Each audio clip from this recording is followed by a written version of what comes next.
Donald Trump has threatened Venezuela and has said that airspace over Venezuela will be shut. This move comes amidst escalating tensions between the US and Venezuela over the last couple of months. In fact, the two have exchanged a lot of hot commentary with Donald Trump, and then also exercising the decision of the US to then fire on several Venezuelan vessels.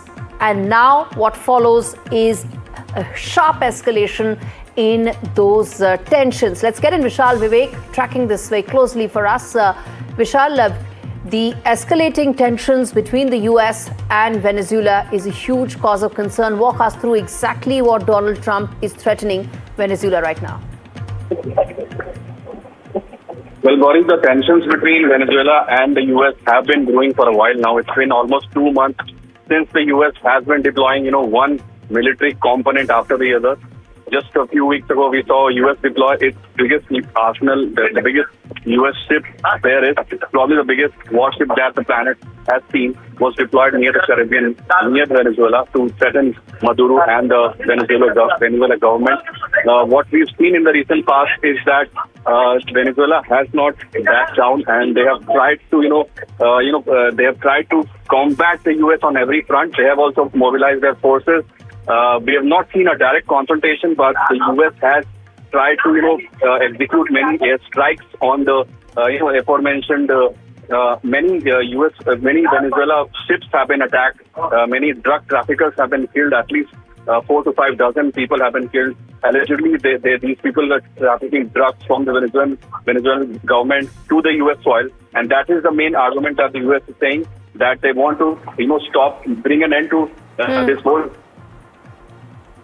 Vishal, this blowing up of Venezuelan vessels in the last couple of weeks by US has really sharply escalated the tensions between the two countries. And the fresh tweet that has come in, the fresh message that has come in from Donald Trump indicates that White House is now willing to up the ante. Where do you see this going in terms of a response likely from Venezuela on this?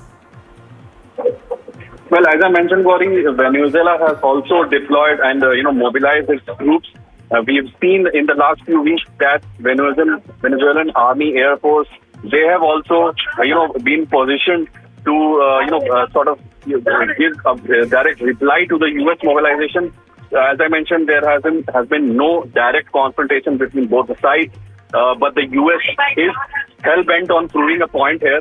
It wants to isolate the Venezuelan side totally. Venezuela already attracts one of the biggest sanctions the world has seen. After Russia, probably Venezuela is the biggest sanctioned country in the world. So this and there are millions of dollars of bounty on the Venezuelan President Maduro from the US agencies as well. Thanks much, Vishal, for fitting us in with that big story coming in right now, with US-Venezuela tensions escalating very sharply. Comes after months of America, in fact, blowing up multiple vessels, which they had said was part of the drug cartel, even as Venezuela had completely rebutted those claims. More news coming in.